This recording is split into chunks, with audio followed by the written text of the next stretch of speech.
Lydia Boone did not mean to run into the storm. She only meant to breathe for one moment without the weight of that house pressing on her chest. But the moment she stepped off the porch, the wind hit her so hard it felt like a shove from an angry hand, and by the time she tried to turn back, the yard had vanished into white. Snow flew in wild sheets. The barn was gone.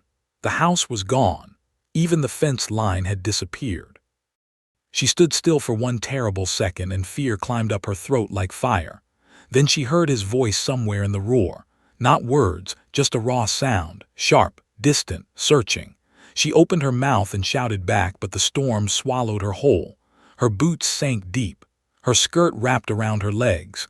Cold bit through her coat and straight into her bones. She took one step, then another, and hit something hard under the snow. Her foot twisted. She pitched forward and landed on her hands and knees. Ice burned her palms. Snow packed into her sleeves. Her breath came short and panicked.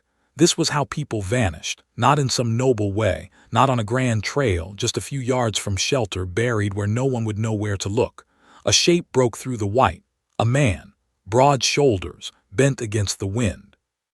Elias Cade reached her in 3 long strides and dropped to his knees beside her. Snow clung to his lashes and scarf. His gloved hand closed around her arm with frightening strength. "What were you thinking?" His voice came out rough and broken, not cold, not distant, broken. Lydia tried to answer, but her teeth knocked together too hard. He did not wait.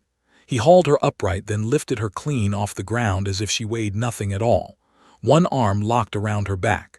The other shielded her face from the driving snow. She pressed against him without meaning to.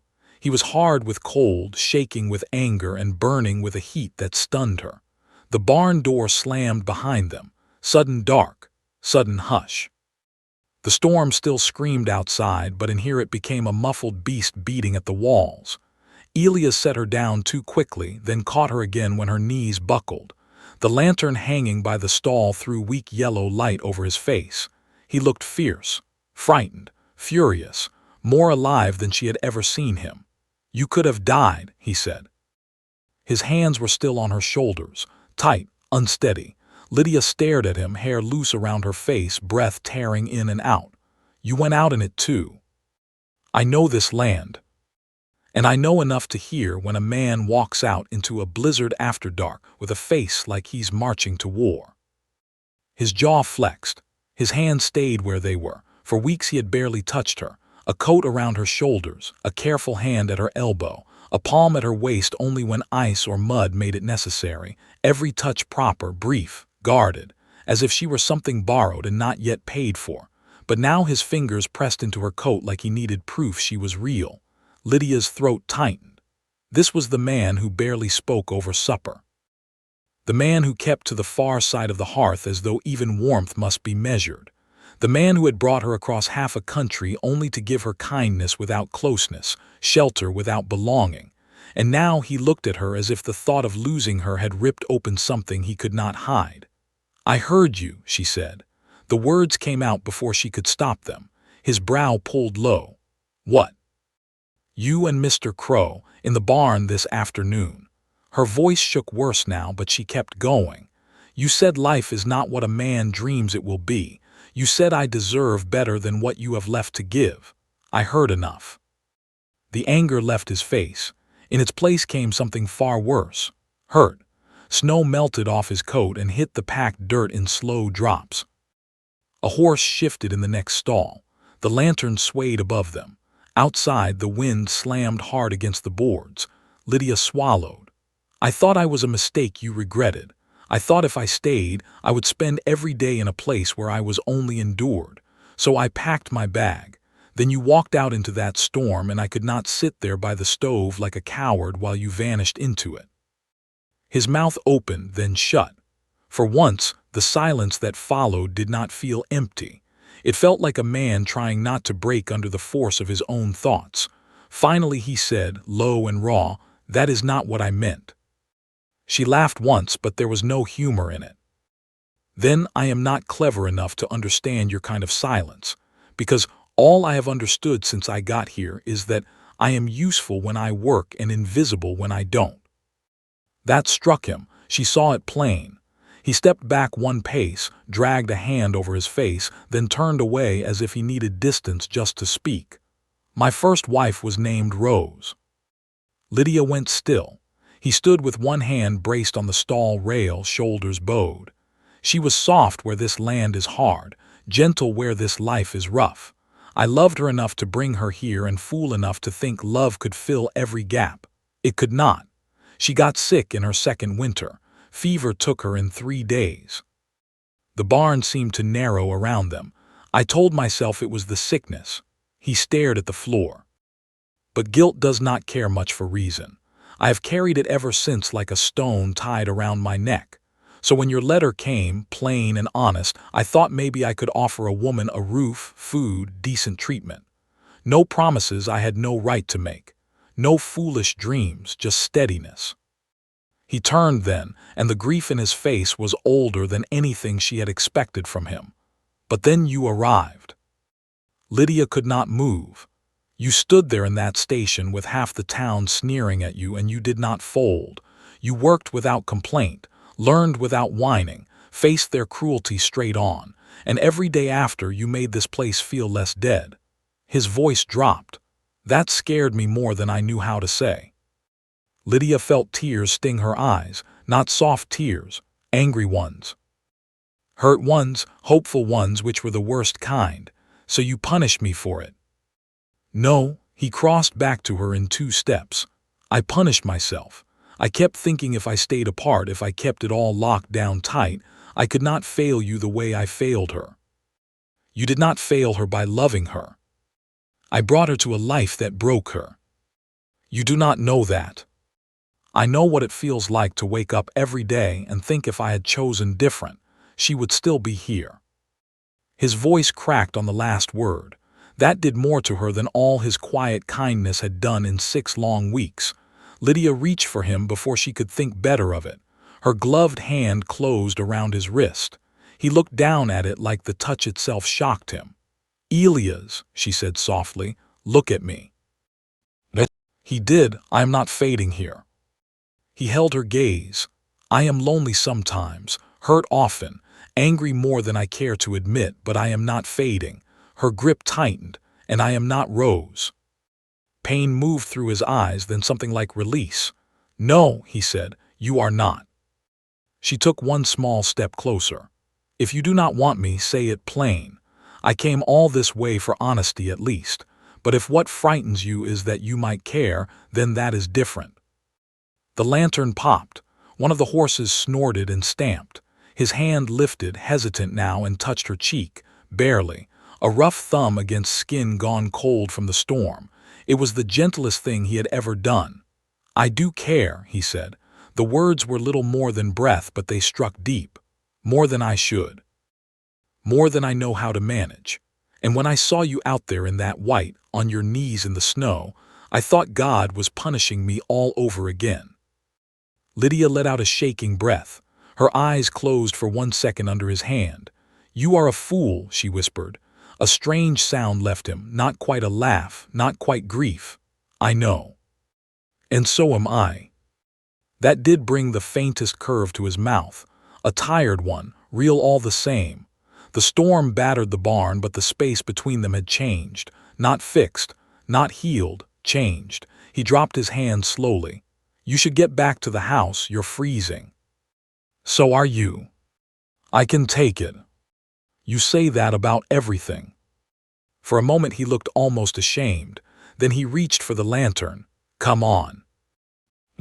This time when he led her out into the storm, he tied a rope from the barn post to the porch rail and wrapped one end around his wrist. His other hand never left hers. They crossed the yard, bent together against the wind. Inside, the house felt warmer than it ever had before, though the fire had nearly burned low. Elias knelt and fed it fresh wood. Lydia set water on the stove with hands that still shook. Neither spoke for several minutes. They did not need to. Something true had already been said. At last he looked over at her from the hearth. You can stay, he said. Lydia met his eyes. I was planning to. A slow silence passed, softer this time, then he nodded once. Good. It was not a vow, not a declaration, not even the start of an easy road. but it was the first honest step they had taken toward each other, and for that night, while the blizzard raged outside and the old house creaked under its weight, it was enough. The next morning broke clear and cruelly bright, as if the blizzard had never happened. Sunlight spilled over the snowdrifts and made the whole ranch shine like polished glass. Lydia stood at the kitchen window with a tin cup of coffee in both hands, watching the yard steam under the first hard light. Her body still ached from the cold and from the fear of the night before, but something inside her felt steadier. Not safe, not settled, steadier. Upstairs, the carpet bag she had packed still sat half open on the bed, but for the first time since arriving in Wyoming, she did not feel like a guest with one boot still on the road. Elias came in from the barn with wind-burned cheeks and snow on his boots. He stopped just inside the door and looked at her in a way that made her heart stumble. It was not the guarded glance he had given her for weeks. It was slower than that, more careful, like a man seeing something he had feared to name. He pulled off his gloves and set them on the table. The red cow made it through the night, calf too, strong little thing. Lydia nodded, though what she noticed most was that he was talking without being asked. She set another cup on the table before she could think too hard about it. "I saved you the hotter coffee." His eyes flicked to the cup, then back to her face. "Thank you." He sat, and after one brief pause, she sat too. The silence between them arrived out of habit, but it did not settle the same way. It no longer felt like a locked door. It felt like a room under repair, drafty still, but open. After breakfast, they worked side by side in the yard, breaking ice at the trough and hauling feed to the stock. The air bit hard, but the sky stayed blue and mercilessly clean. Lydia slipped once on the packed snow, and Elias caught her by the elbow before she went down. His hand stayed there one breath longer than necessary. Neither of them spoke of it. Later, when she carried kindling in from the woodpile, he opened the door before she reached it. Small things. Simple things. But Lydia had learned to measure hope in small things. By midday, Jed Crow rode in on his shaggy bay gelding, his beard crusted with frost and his eyes already full of questions. He swung down easy for a man his age and gave Lydia a nod that held more kindness than curiosity. "Morning, Mrs. Cade. Storm didn't carry you off after all." "It tried," Lydia said, almost smiling. Jed looked from her to Elias and missed very little as usual. "Well, if the Almighty couldn't blow sense into this place in one night, I suppose he'll have to keep trying." Elias took the sacks of grain from Jed's wagon, while Lydia carried out coffee and yesterday's biscuits. The three of them stood in the kitchen, boots thawing by the stove, while Jed talked of drifts on the south road and a church roof half torn loose in town. Then his tone shifted. "Word is Sadie Pritchard's been at it again. Told half the women in Dry Hollow that your wife came out here because no decent man back east would have her." Elias' face went hard at once. Lydia felt the old sting, quick and familiar. But before either of them could answer, Jed snorted. "Thing is, Martha heard it and told Sadie if poison were worth money, she'd be the richest woman in the territory." Lydia laughed then. She had not meant to, it simply came out of her, bright and startled. Elias looked at her so quickly it made her cheeks warm. Jed's weathered face softened. "That's better. House sounds different when it's got laughter in it." For a second no one said anything. Then Elias cleared his throat and handed Jed a wrapped biscuit for the ride. "Appreciate the feed." "I wasn't talking about the feed," Jed said, but he took the biscuit anyway. Once he left, the ranch felt quieter than before, though not empty. Elias returned to mending harness in the barn, and Lydia spent the afternoon scrubbing floors, patching a tear in one of his work shirts, and kneading dough for supper. She moved through the house with a strange sense of listening, aware of his boots overhead in the loft, his hammer in the shed, the creak of the back door as he passed in and out. She had thought silence meant absence. Now she was beginning to see it could also mean nearness waiting for courage. Near dusk she found the small grave again behind the barn, where the drift had softened around the weathered wooden cross. Rose, no more than a name burned into old wood. Lydia stood with her shawl wrapped close and looked down at the place where another woman had once tried to make a life with this same man under this same big sky. For the first time, she did not feel jealous of the dead. She felt sad for them both. Sad for Rose, who had broken under loneliness and sickness. Sad for Elias, who had loved and then turned that love into punishment. "You shouldn't be out here without your coat buttoned." His voice came from behind her. Lydia turned. Elias stood a few feet away, hat low over his eyes, hands bare despite the cold. "I wasn't cold," she said. "That's a lie." She almost smiled. "Maybe a small one." He stepped closer, his gaze dropping to the cross before returning to her. For a moment he said nothing, and she braced herself for him to retreat the way he always had after any honest moment. But he stayed. "I used to come here and think guilt was the same thing as devotion, like if I suffered long enough, it proved I hadn't forgotten her." The winter light made the lines in his face look deeper. "Last night, standing in that barn with you, I realized maybe all it proves is that I've been afraid to live." Lydia's throat tightened. "I don't want to take anything from her memory." "You are." His answer came fast this time. "Sure. Rose is part of my past, you are part of my life." He looked at the grave once more. "That's not betrayal, it's truth." The wind moved gently through the dry grass sticking up through snow. Somewhere in the corral, a horse bumped the rail with a hollow thud. Lydia stepped closer until only a hand's width remained between them. Then stopped treating truth like it's a sin. His breath caught. It was small, but she heard it. He reached for her slowly, giving her time to step away. She did not. His hand settled at the back of her neck, warm and rough and careful, and for one suspended moment they simply stood there under the winter sky while all the unspoken things crowded close around them. Then he bent and kissed her forehead. It was not enough. It was everything. Lydia closed her eyes. The touch lasted only a second, but it carried more feeling than any speech he might have made. When he drew back, she could see he knew it too. His hand slid away reluctantly. "Supper will burn," he said, voice low. "Then we'd better go save it," she answered. They walked back to the house side by side, and this time he opened the door with one hand while the other rested lightly at the small of her back. That evening they ate stew and fresh bread at the kitchen table while the fire hissed softly in the stove. Elias asked if she had always known how to bake that way. Lydia told him about learning beside her mother in a cramped Philadelphia kitchen, where winter windows sweated and every room smelled of onions, starch, and rising dough. He listened, truly listened. Then he spoke of boyhood winters on a smaller place north of Cheyenne, of learning to track strays in waist-deep snow and losing his first horse to a frozen creek. The stories came slowly, but they came. Not a flood, a thaw. After supper he did not retreat to his study.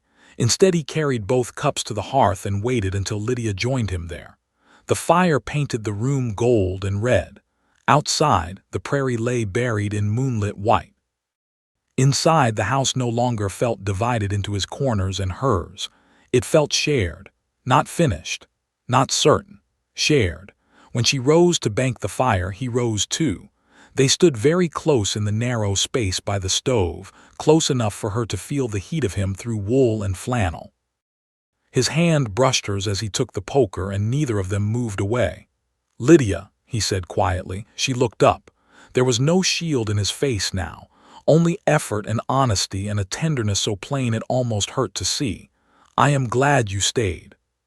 She answered just as softly, "I am beginning to be glad too." He smiled then, small, real, the kind of smile that seemed to come from somewhere he had thought long dead, and when they parted for the night he did not send her upstairs alone without another word. He walked her to the foot of the stairs, waited until she looked back once and said, "Sleep warm." It was such a simple thing, yet Lydia carried it upstairs like a lantern in both hands. The thaw came in fits. One bright day of dripping eaves and softening ground, then two more of iron cold that locked everything tight again. By the second week of March, Lydia had learned not to trust the weather or her own growing happiness. Both could turn fast on the Wyoming prairie. Still, the house had changed. Elias had changed, not into an easy man, not into a talker, but the distance he once kept like law had begun to give way in quiet, steady pieces. Now he waited for her at breakfast instead of eating before dawn and slipping out to the barn alone. He asked if her hands were healing where the blizzard had cracked the skin across her knuckles. He noticed when she wore the blue shawl from home and said it suited her eyes. The words were plain, almost awkward, but that was what made them matter. They were not polished, they were true. Lydia found herself watching for those truths the way a person watches for the first crocuses pushing through dirty snow. A cup set out for her before she came down the stairs. A split log brought in before she asked. His hand at her elbow when the back step iced over one morning. Once, when he thought she was not looking, she caught him standing in the kitchen doorway just watching her knead bread. Not with pity, not with doubt, with something warmer. When he realized she had seen him, he only took a breath and said, almost gruffly, "You always move like you mean it." She had laughed, and his mouth had tipped in that rare smile again. But Dry Hollow had not changed along with the ranch. The trip to town came on a Saturday when their flour ran low and the lamp oil was down to a finger's depth in the tin. Lydia offered to stay behind. Elias looked at her for a long moment from across the table. "You live here too," he said. "You have as much right to town as anyone." It was not a grand speech, but it stiffened something in her spine. So she put on her brown wool dress, buttoned her good coat, and climbed into the wagon beside him. The town sat under a pale sky, half mud and half snow. Men stood outside the mercantile and turned to stare as the wagon rolled in. Women on the boardwalk lowered their voices, though not enough to hide it. Lydia felt the weight of those looks strike her from every side. They still saw the broad frame, the strong jaw, the hands too rough for a lady by Eastern standards. They still measured her against standards set by spiteful mouths and small hearts. The difference now was that when she felt herself wanting to shrink, she remembered the barn. She remembered Elias saying, "You are part of my life." She held her shoulders back and climbed down. Inside Harlan's mercantile, the air smelled of coffee beans, wool cloth, and salt pork. Mrs. Harlan stood behind the fabric counter with her lips pressed thin. Near the stove, Sadie Pritchard lounged in a wine-colored coat with fur at the collar, looking as pleased with herself as a cat in cream. Two other women clustered near her, eager as crows around a fence post. "Well," Sadie said, letting her gaze travel from Lydia's boots to her hat, "ranch life has certainly settled on you, Mrs. Cade." Lydia kept her voice even. "That tends to happen when one lives on a ranch." The women beside Sadie giggled. Sadie tilted her head. "And here I feared the winter might have sent you packing." Elias was at the grain counter a few yards away, speaking to Harlan, but Lydia saw the way his shoulders went rigid. Before he could turn, she answered for herself. "No, Mrs. Pritchard. Storms may knock a person down, but they don't always carry her off." That drew a hush. Sadie's smile sharpened. "How brave, though I suppose when a woman has little enough to lose, bravery comes cheap." Lydia felt the old burn rise in her chest. For one hot second she wanted to fling every cruel thing back in the woman's face. But anger, she had learned, was a fine horse and a poor driver. So she only said, "I would rather have little and keep my decency than have plenty and spend it on cruelty." The women went still. Sadie's color rose under her powder. Before she could answer, Elias stepped up beside Lydia. He did not raise his voice. That made it worse for Sadie and better for Lydia. "You done with your shopping?" He asked Lydia, eyes on her, not Sadie. "I am now." He took the sack of flour from the counter and looked past her toward the banker's wife with all the warmth of frozen steel. "Then we're finished here." They walked out together. Lydia could feel the entire store staring holes in their backs. Outside, her hands shook. She hated that they did. Elias saw it at once. He set the flour in the wagon, then turned back and cupped both her gloved hands in his. "You did well." She tried to laugh, but it came out thin. "I sounded stiff as a church chair." "You sounded like a woman who won't bend for jackals." The word choice startled a real laugh out of her this time. A man stacking firewood outside the blacksmith looked over at the sound. Elias did not drop her hands right away. When he finally did, it was only to help her up into the wagon. As they drove out of town, Lydia stared ahead at the long road and the low line of hills beyond it. "Do you ever get tired of it?" she asked. "The staring, the whispering." He took a while to answer.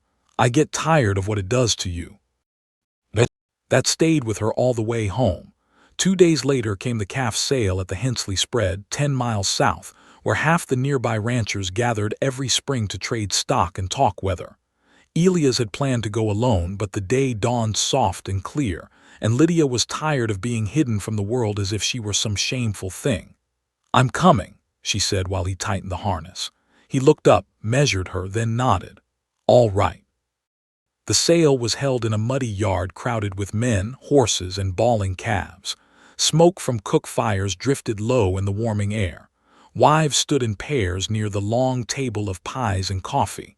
Lydia knew the moment she climbed down from the wagon that word had traveled ahead of her. Heads turned. Conversations shifted. But there were different eyes mixed in now. Curious, yes, some cruel, some merely watchful, a few kind.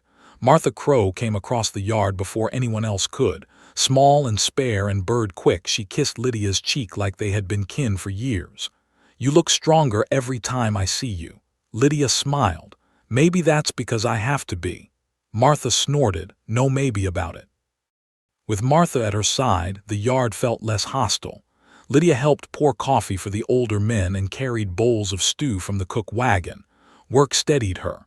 It always had. More than once she caught women studying her with something new in their expressions. Not admiration exactly, but uncertainty. As if they were beginning to suspect she might not fit the ugly shape gossip had built for her. Then Ben Mercer opened his mouth.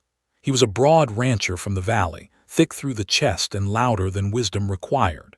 He had been drinking from the flask in his coat since before noon, and by the time the bidding ended, he was grinning too wide and talking too big. He sauntered near the cook table, looked Lydia up and down as if she were a mare for sale, and said to the men beside him, loud as a dinner bell, "Cade always did have an eye for sturdy stock." The yard went still. Lydia felt blood rush to her face. Across the lot, Elias straightened from the pen rail so fast the board behind him rattled. She saw the storm gather in him before he took one step, then another. Ben Mercer laughed, not yet wise enough to fear what he had stirred. No insult meant. "Man chooses what suits his needs, that's all." Elias hit him before the sentence finished. The blow snapped Mercer's head sideways and sent him sprawling into the mud. Gasps broke around the yard. Men moved fast, some to separate them, some to watch. Elias stood over him with his fists clenched and his whole body hard with fury. "You speak of my wife like that again," he said, voice low and deadly, "and I will forget every lesson decency ever taught me." Mercer, stunned and bleeding from the mouth, tried to rise. Two men hauled him back. The yard buzzed with shock. Lydia's heart pounded so hard she thought she might be sick. She had wanted him to stand with her. She had not expected this. Yet beneath the rush of fear was something else, something fierce and wild and aching. He had called her my wife like it was a vow. Martha touched Lydia's arm. "Go to him." She crossed the yard on shaky legs. Elias turned as she reached him, and the fury in his face broke open at once into regret. "I'm sorry," he said under his breath. "I should have held." She looked at his split knuckles, then at the man still cursing in the mud. "No," she answered quietly. "You should have chosen better timing, but I'm not sorry you were angry." His eyes searched hers. "You're not." "I've had enough of men making sport of me, while better men stare at the ground." Something in his expression changed again. Pride mixed with shame, tenderness mixed with heat. He stepped aside then, giving her the place beside him in full view of the whole yard. She stood there shoulder to shoulder with him, and together they faced the watching crowd. No one said another word. The ride home was silent but not cold. Elias drove with his jaw set and his right hand swelling around the reins. Lydia watched the road for a while, then said, "Pull over by the creek." He frowned but did it. Meltwater ran fast under the ice shelf at the bank. She climbed down, opened the supply box, and found the clean rag she kept for spills. Then she turned to him and held out her hand. "Give me your knuckles." "Lydia." "Give them here." He obeyed. She dipped the rag in the freezing creek and wrapped his bruised hand with firm fingers. He hissed once at the cold, but did not pull away. For a minute all she could hear was water under ice and wind through the dead grass. Then he said, very quietly, "When he spoke about you, something went black in me." She kept her eyes on the cloth. "Because he insulted your pride." "No," his answer came sharp, immediate, "because he insulted you." That made her look up. He was watching her with the full weight of a man who had stopped hiding. "I know I'm late to a good many things, but hear me plain on this. There is nothing about you that deserves their scorn. Nothing. And I won't sit by while they pretend otherwise." Lydia's fingers tightened on the rag. She wanted to say something clever, something measured. Instead, what came out was small and honest. "You make it hard to keep my distance." A strange softness crossed his face. "Maybe that's for the best." He lifted his uninjured hand then and brushed one thumb over her cheekbone. Mud, wind, swollen knuckles, and all. The touch was brief, but it burned all the way through her. When they climbed back into the wagon, he did not sit apart the way he once had. His thigh rested against hers the whole ride home, and neither of them moved to change it. The days after the auction were a quiet stretch of time, like the deep breath before a storm. The air shifted between Elias and Lydia, not with words but with actions, small, tender ones that seemed to say more than anything they could have spoken. They worked side by side on the ranch. He taught her to mend fences and inspect the cattle for signs of illness. She showed him how to cook a stew without it turning into a watery mess. Their rhythm grew easy, like the stretch of morning light through the barn door. But no matter how warm the house felt, no matter how much the snow melted from the road, there was always that tug in Lydia's chest, the ache of a bond she wasn't sure could be forged on necessity alone. The silence between them still carried the weight of things unsaid. Elias was trying, she could see that. But he was still holding back, still keeping part of himself closed off. And Lydia, she was learning how to live with the distance he kept, even though every part of her wanted to fill it. The night after the auction, when the stars had spilled open across the sky like diamonds scattered over a velvet cloth, Lydia lay awake, listening to the steady creak of the house settling. Elias had gone to bed early, leaving her to sit by the fire, thinking of all the miles she had traveled, miles from the gossip of Philadelphia, from the expectations of a life that was never hers. She had come here hoping for safety, hoping to build a life on the bones of another's.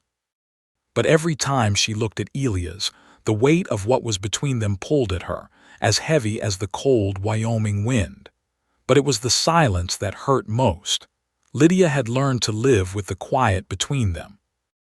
It wasn't like the silence of the town, where every look was a judgment, or the isolation of the ranch, where she often felt like a ghost. It was Elias' silence, a silence that spoke of things buried too deep for either of them to touch. The next morning she woke early, her mind still tangled in the question that had been keeping her up for weeks. Would it always be this way? Would she always feel like an outsider, even in this house she was starting to call home?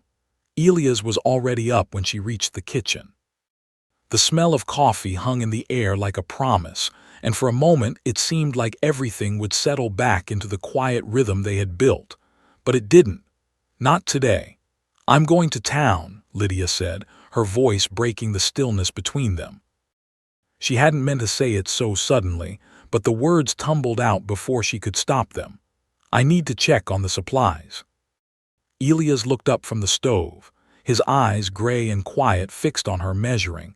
"You don't have to go alone," he said, his voice soft but firm, as if he had already decided for both of them. But Lydia shook her head. "I think I need to. I've been thinking too much." She stood still for a moment, then added, "I just need a little space." He nodded slowly, his lips pressed tight together, as if holding back words that didn't quite fit. His hands tightened around the coffee pot. "You'll be careful." "Of course," Lydia said, though she didn't know why she said it. The town had been nothing but cruel glances since she arrived, and the idea of facing it alone was as hard as facing a winter storm without shelter. But something in her pushed her forward, something that said if she stayed here, she would be swallowed whole by the silence between them. "All right," he said quietly, setting the coffee pot aside. He reached for his coat and put it on, then grabbed his hat from the peg. "I'll go with you. If you need space, we'll find it together." Lydia hesitated but didn't argue. There was something about his offer that softened the tension inside her, as if he had read her mind and decided to meet her halfway. "Thank you," she said, though she wasn't sure whether it was for his offer or his understanding. The wagon ride to town was cold and quiet. Elias drove with his jaw set, his eyes forward. Lydia kept her hands folded in her lap, staring out at the land that stretched out in front of them. She thought about the life they were trying to build, the life she had hoped for when she first set foot on this land. A partnership, a friendship, a place to belong. But with every mile, the walls between them felt harder to climb. When they reached the mercantile, the chill from the ride followed them inside. The store was bustling with the usual crowd, but the air seemed to tighten when they walked in. Lydia caught Sadie Pritchard's sharp gaze across the room. The woman's lips curled into a smile that didn't reach her eyes. "Well, well," Sadie said, her voice ringing out loud enough for the room to hear. "Mrs. Cade, I see you found a place for yourself after all." Lydia clenched her fists at her sides, the familiar sting of the woman's words landing squarely where it hurt. Before she could respond, Elias stepped in front of her, blocking the woman's view. "Sadie," he said, his voice cold as the winter wind, "I don't think we're in the mood for your games today." Sadie raised an eyebrow, but she didn't press further. The tension in the room was thick enough to cut with a knife. Lydia felt the weight of every set of eyes on her, the whispered conversations, the judgment hanging in the air. And for the first time, she didn't flinch. She didn't shrink. "I'll just grab what we need," she said, her voice steady. "We'll be out of your hair soon enough." Elias didn't move from his spot. "Take your time," he said quietly. "I'll be here." And for once he meant it. His presence, solid and unyielding, kept her grounded. Lydia walked through the aisles, gathering what they needed, her steps more certain with every passing moment. When she returned to the counter, Elias had already paid, and together they left without another word exchanged with the town. On the ride back, Lydia felt a shift. Not a grand one, not an easy one, but something between them had cracked open. The distance hadn't disappeared, but it felt more like a space to cross rather than an impassable gulf. When they reached the ranch, the land stretched out before them, quiet and unchanging. The barn stood solid against the wind, the house dark against the evening sky. And though the storm of the day had not passed, Lydia felt something settle inside her, something that said it would be all right. She was not yet home, but she was no longer a stranger here. "We'll figure this out," she said quietly, the words slipping out before she could stop them. "Whatever it is between us, we'll figure it out." Elias turned to look at her, his eyes soft but guarded.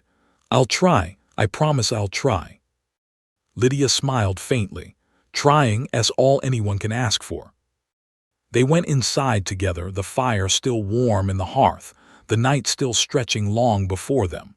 And for the first time since she had come to this place, Lydia felt the weight of her own silence lift. Not because everything was perfect, not because the distance had disappeared, but because she knew, finally, that there was a place for her here. The days passed slowly but with purpose. The sun rose early in the clear Wyoming sky, and the ranch moved with it. Lydia worked beside Elias, not just as a wife but as a partner. She had learned the rhythms of ranch life, from feeding the livestock to mending the fences that stretched beyond the horizon. The physical labor was hard, unyielding, but it gave her something to hold on to, something that felt real. Still, every evening when the work was done, she would find herself sitting by the fire, a deep ache in her chest. Elias would retreat into his study or step outside to check the stock. His distance was no longer sharp, but it was still there. He had stopped pulling away when she came close, but he hadn't yet taken that step to draw her into his world completely. It wasn't that he didn't care. She could see that in the little things. The way he'd always keep her cup filled with hot coffee, how he'd make sure her hands weren't too rough or too cold. But something still held him back. And though Lydia could feel the change in the way he looked at her, she couldn't help but wonder if he still saw her as just someone to fill the empty space left by his first wife. Someone to work beside him but not with him. Someone to be a companion but not a partner. One evening, After a long day in the field, Elias returned with a tired slump in his shoulders. Lydia was in the kitchen baking bread when she heard the soft scrape of his boots on the floor. She turned to find him standing in the doorway, his gaze unreadable. "I'm going to town," he said. "I need to pick up some supplies." Lydia's heart skipped. It wasn't that she didn't trust him, it was that she had come to feel the distance between them more when he went away. Every time he left, it was like the walls around him grew taller, and she was left on the outside again. "All right," she said, trying to keep the edge from her voice. "I'll wait here." Elias didn't move at first. Then, after what felt like an eternity, he spoke again. "Do you want to come with me?" The question hit her harder than she expected. She looked at him, searching his face, his posture. There was no sign of hesitation this time. His shoulders were no longer stiff with distance. There was a softness there, a crack in the walls he had built. "I'd like that," she said, her voice quiet but steady. "Yes." He nodded, his lips twitching into a faint smile. "Let's go then." The ride into town was shorter than usual. The town was quieter now, less of a battleground between them. People still watched her, but it was less sharp, less obvious. They had begun to see her, not as an outsider, but as part of the community, just like Elias. When they arrived at the mercantile, the usual bustle was quieter, as it often was when the weather started to warm. They stepped down from the wagon, and Lydia felt Elias' hand on her elbow, a simple touch, but one that sent warmth through her. Inside, Mrs. Harlan greeted them, her eyes softer than usual. "You two finally decided to grace us with your presence again." She teased, her tone light but not unkind. Lydia smiled. "We were busy." Mrs. Harlan winked, then turned to Elias. "What's it been like having a wife to share the chores?" He chuckled, the sound low and surprisingly warm. "I don't know if I could handle it without her." Lydia's heart fluttered at the casual affection in his words.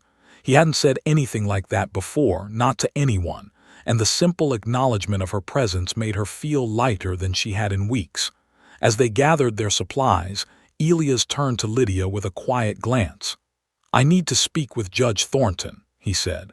"There's something I need to clear up with him." "Of course," Lydia said, unsure of what it was about but not questioning it. She had learned not to ask too many questions when Elias was silent. He would speak when he was ready. They walked to the courthouse, the silence between them companionable now. The sun hung low, casting long shadows across the street, and for once it didn't feel like the weight of the past was looming over them. When they arrived, Elias knocked gently on the judge's door before stepping inside. Lydia stayed in the hallway, listening to their low conversation. From where she stood, she could hear only snatches of words, something about land rights and the upcoming spring meeting. But the tone was different this time, less guarded, more open. After a while, Elias stepped back out, his expression neutral. He looked at Lydia, his jaw tight. "Let's go." They returned to the wagon in silence, but it wasn't the same silence as before. It was quieter, but there was a gentleness in it now. As they drove home, the weight of unspoken things seemed to lift between them, as if whatever had been settled in that room had shifted something inside Elias. Once they were back on the ranch, Elias didn't head straight for the barn, as he usually did. Instead, he turned to her, his hand resting on the wagon's edge.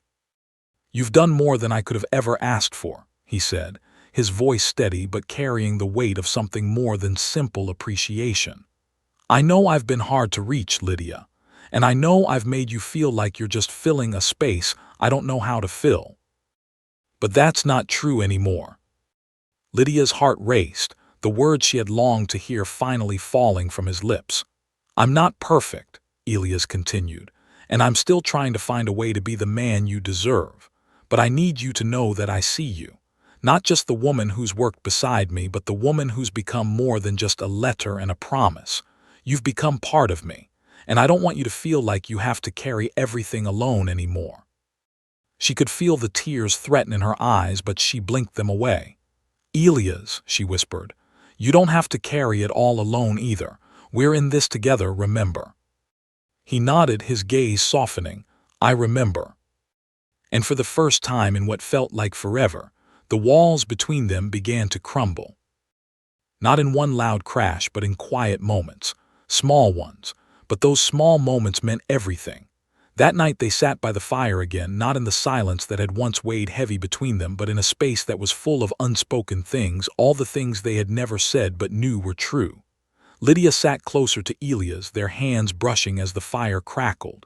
It wasn't perfect. Not by any means, but it was real. And that, for the first time, felt like home. The days grew longer as spring slowly made its presence known on the Wyoming prairie. The wind softened, and the snow began to retreat, leaving behind the muddy tracks of the season's chain. The ranch was busy, as always, with planting and calving, but the weight of silence that had once hung so thickly between Elias and Lydia began to fade. There were still moments, of course, when they worked side by side without speaking, but those moments no longer felt like barriers. They were simply a part of the rhythm of their life together. As the days passed, Elias seemed to come alive in ways Lydia had never expected. He began to smile more, laugh more easily. He talked to her in the evenings, sharing memories of his childhood, his time spent alone after Rose passed, the lessons learned the hard way in a life carved out by his hands. Lydia listened, not just as his wife, but as the woman who had come to understand him. And with each word he shared, a piece of the wall between them crumbled. It was on a particularly warm evening in early May that they stood together by the barn, the land stretched out before them in a golden haze. The sun hung low, casting long shadows across the pasture, and for the first time, Lydia felt something shift deep inside her. It wasn't the pressure of obligation, nor the hope of something grand. It was simply peace. The kind of peace that comes from knowing you have built something with your own two hands, alongside someone who is finally reaching for you, not out of need, but because they want to. "I've been thinking about something," Elias said, his voice soft against the backdrop of chirping crickets and the distant sound of cattle. Lydia turned toward him, her heart picking up speed. "What about?" He hesitated, his eyes narrowing as if weighing his next words. "About us, about this place." She stood still, her breath held. "What about it?" "You know, when I first wrote that letter," he began, taking a step closer, "I thought it was just a way out, a way to settle things, but now—" He paused again, and his gaze met hers. "Now I realize it wasn't just about finding someone to fill the space. It wasn't about just survival. It was about finding someone I could build something with, someone I could trust." Lydia felt the words settle in her chest, warm and heavy with truth. "I trust you, Elias." He took another step, now standing directly in front of her. His hand reached out, tentative at first before it rested on her shoulder. "I know you do, and I'm learning how to trust myself, how to trust us." The air between them felt charged, and Lydia could feel her heart pounding in her throat. She had longed for this moment, the one where the walls of hesitation, of doubt, would finally fall away. Elias had always been guarded, but this was different. "I'm not the man I used to be," Elias said quietly, his thumb brushing the edge of her jaw. "I've spent too many years hiding from the truth, from what I could be, from what we could be." Lydia smiled softly, her eyes warm with understanding. "And what we could be, Elias?" He leaned in, his lips barely touching hers as he whispered, "I think we're already there." The kiss that followed wasn't just an answer. It was the culmination of everything they had built together. The unspoken promises, the quiet moments, the hard work of learning to trust each other.